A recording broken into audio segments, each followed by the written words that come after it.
इस वीडियो के अंतर्गत हम लोग एक्सपेरिमेंट के संदर्भ में चर्चा करेंगे। एक्सपेरिमेंट है कि स्टैंडर्ड सॉल्यूशन का प्रिपरेशन कैसे करेंगे। ऑब्जेक्ट होगा आपका to prepare M/40 ferrous ammonium sulphate, ये फार्मूला है इसका, FeSO4 NH4 whole twice SO4 6H2O, ferrous ammonium sulphate का ये फार्मूला है। Prepare M/40 ferrous ammonium sulphate solution, यह जो है आपका ऑब्जेक्ट है। इस ऑब्जेक्ट के अनुसार सॉल्यूशन प्रिपेयर करने के लिए आपको किन किन मटेरियल्स की आवश्यकता होगी, तो केमिकल बैलेंस।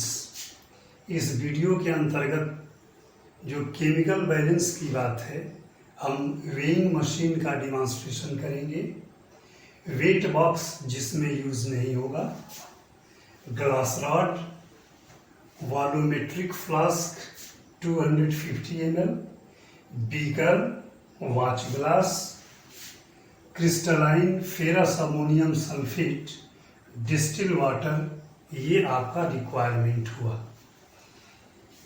इतने मटेरियल्स के हेल्प से M/40 स्ट्रेंथ का फेरस अमोनियम सल्फेट का 250 ml हम लोग सॉल्यूशन प्रिपेयर करेंगे।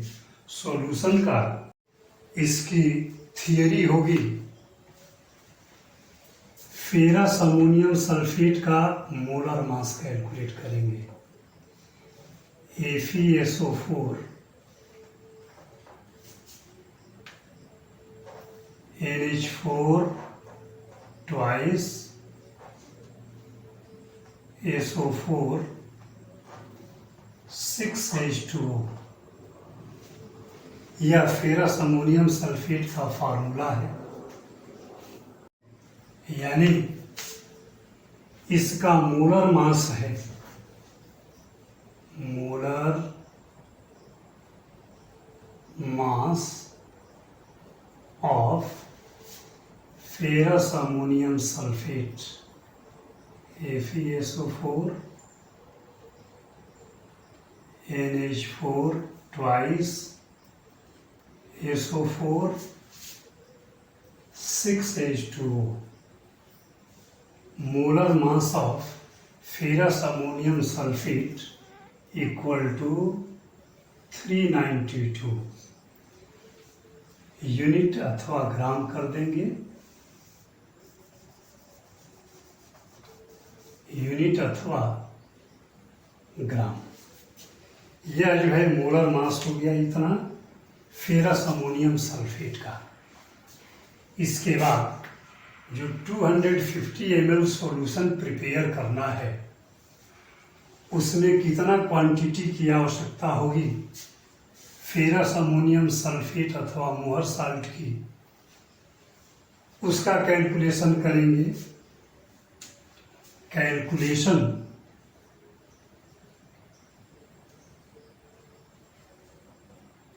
For required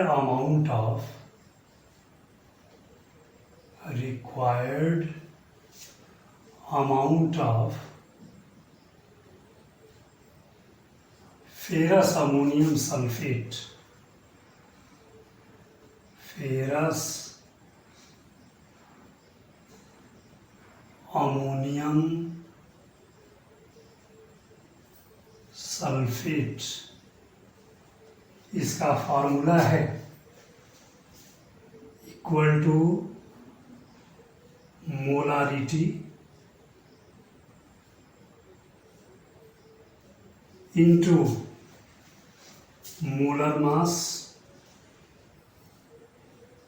molar mass into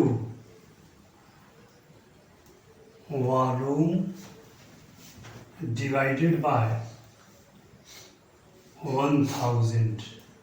इस फार्मूले से रिक्वायर्ड मास की क्वांटिटी कैलकुलेट कर लेंगे। तो वैल्यू रखा जाए इक्वल टू मोलारिटी, मोलारिटी यानी m/40 स्ट्रेंथ का कहा गया है, यानी मोलारिटी की वैल्यू हो गई 1/40 इंटू मोलर मास 392, फेरस अमोनियम सल्फेट का मोलर मास हो गया 392 इंटू वॉल्यूम, वॉल्यूम है 250 ml।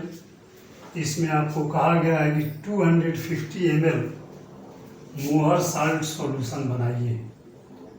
250 ml सॉल्यूशन आपको प्रिपेयर करना है, डिवाइडेड बाय 1000। अब इसको सिंप्लीफाई कर देंगे और जो वैल्यू आएगा उतना ही ग्राम फेरस अमोनियम सल्फेट वेट करके और 250 ml पानी के अंतर्गत उसको डिज़ॉल्व कर देंगे, यानी ये वैल्यू होगी, इससे यह कैंसिल हो गया और 4 टाइम्स यह कैंसिल हो गया। अब ये हो गया इक्वल टू 392 बाय 40 इंटू 4, यह हो गया। इससे अगर कैंसिल कर दिए तो 4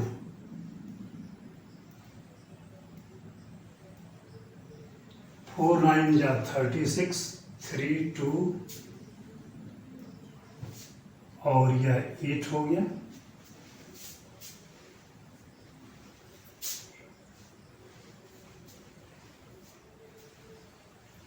यह सही सिंप्लीफिकेशन है।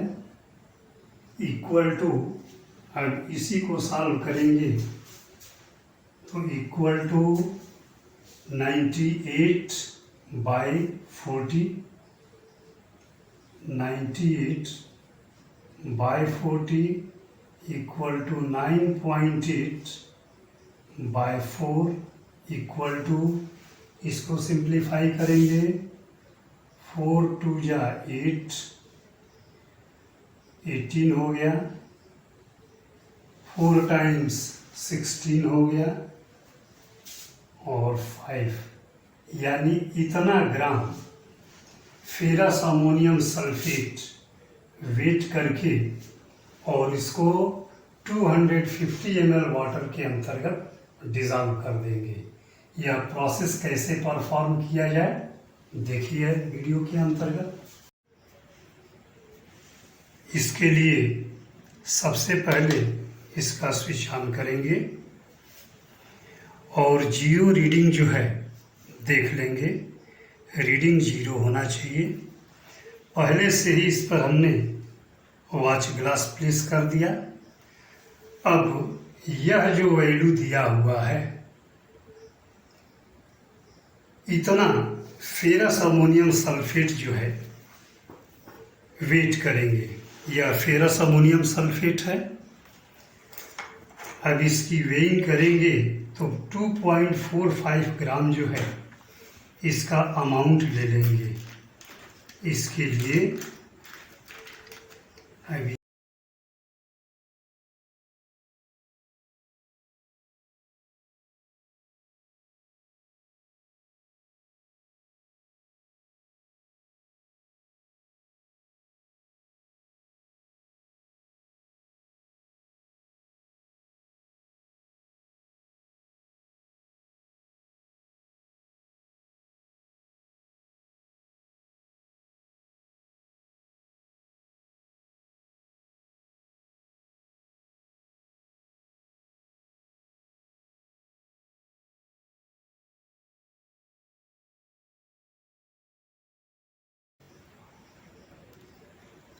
जो है इसकी रीडिंग 2.45 हो गई।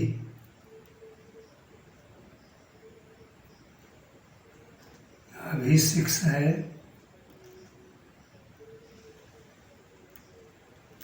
अब एक्यूरेट वैल्यू हो गई अब जो है इसको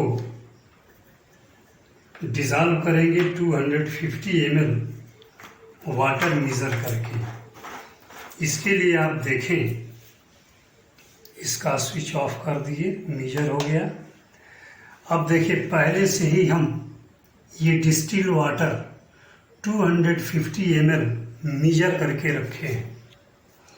इसी के हेल्प से जो है अब हम लोग सॉल्यूशन प्रिपेयर करेंगे।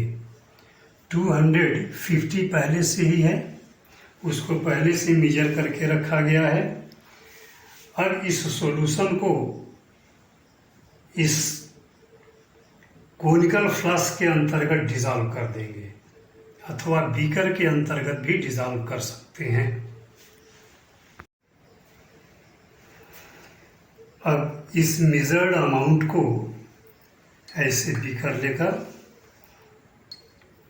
फनल, और फनल के अंतर्गत यह जो फेरस अमोनियम सल्फेट है इसको प्लेस करेंगे, और यही जो 250 ml वाटर डिज़ोल्व किए हैं, वो जो वाटर है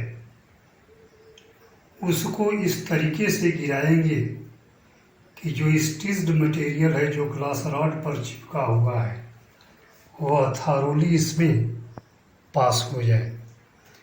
पास होने के पश्चात धीरे धीरे जितना भी यह पानी मेज़र किए हैं 100% इसके अंतर्गत पोर कर देंगे। ये पानी पहले से ही मेजर करके रखते हैं, इसलिए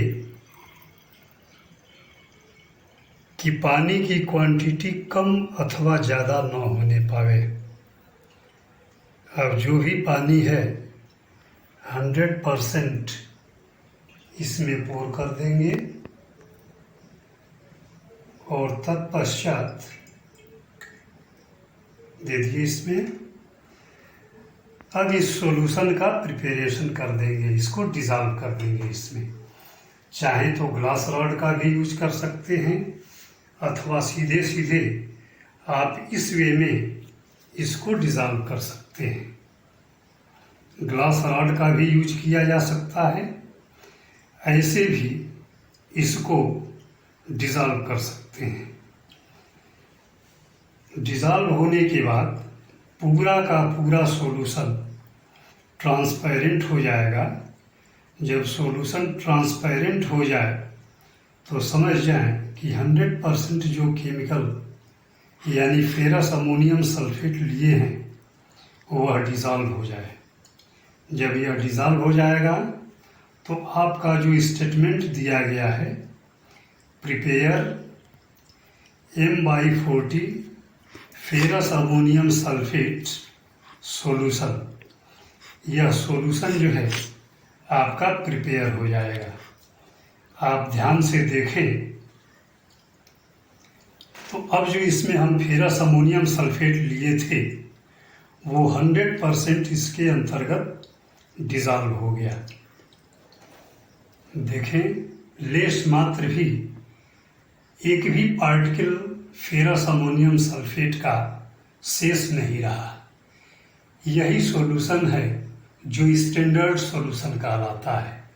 फिर से एक बार देखें, ऑब्जेक्ट के अकॉर्डिंग हम लोगों को M/40 स्ट्रेंथ का फेरस अमोनियम सल्फेट 250 ml बनाना था, जिसके लिए यह रिक्वायरमेंट था। अभी भी बताए हैं आपको कि हम लोग बैलेंस नहीं यूज़ कर पाएंगे। बैलेंस के जगह पर वेइंग मशीन दिखाया गया था। वेट बॉक्स इसमें यूज़ नहीं होगा। ग्लास रॉड, वॉल्यूमेट्रिक फ्लास्क जो कि ये है जिसमें हम लोग सॉल्यूशन प्रिपेयर किए हैं, beaker, watch glass, crystalline ferrous ammonium sulphate जिसको डिज़ोल्व कर दिया गया, डिस्टिल वाटर इसमें यूज़ किया गया है। थियरी के अकॉर्डिंग्स जब इसका मोलर मास कैलकुलेट करेंगे तो 392 आएगा, और इस पर कैलकुलेशन जो रिक्वायर्ड अमाउंट होता है उस अमाउंट के लिए कैलकुलेशन है molarity into molar mass into volume divided by 1000। जब इसमें वैल्यू प्लेस किए तो 1/40 इसमें मोलारिटी दिया हुआ है। 392 इसका मोलर मास है।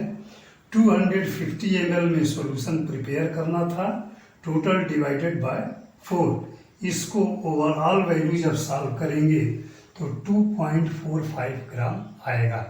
यही अमाउंट जो है हम लोग अभी अभी वॉच ग्लास के अंतर्गत वेट किए। पहले से मेजरिंग सिलेंडर जो ये है, इसके अंतर्गत अप टू 250 हम लोग डिस्टिल वाटर लिए थे, और इसके अंतर्गत फनल और वॉच ग्लास, ये फनल होता है, ये वॉच ग्लास है, इसके हेल्प से इस सॉल्यूशन को प्रिपेयर किए। अब यह जो सॉल्यूशन बना, यही सॉल्यूशन कहलाएगा कि फेरस अमोनियम साल्ट का M/40 स्ट्रेंथ का 250 ml सॉल्यूशन जो है प्रिपेयर हो गया। इसी प्रिपेयर्ड सॉल्यूशन को हम लोग कहते हैं स्टैंडर्ड सॉल्यूशन, जिसका स्ट्रेंथ जो है पता होता है। स्ट्रेंथ पता है ना, यानी पूछा जाए कि स्ट्रेंथ क्या है तो M/40। जब हम लोग टाइट्रेशन करते हैं तो यही सब्सटेंस यानी फेरस अमोनियम सल्फेट अथवा इसके जगह पर ऑक्जेलिक एसिड भी हो सकता है। इसका स्ट्रेंथ जो है नोन होता है। इसी नोन सॉल्यूशन के हेल्प से जो अननोन सॉल्यूशन पोटेशियम परमैंगनेट का होता है, उसका मोलारिटी और स्ट्रेंथ कैलकुलेट करना होता है।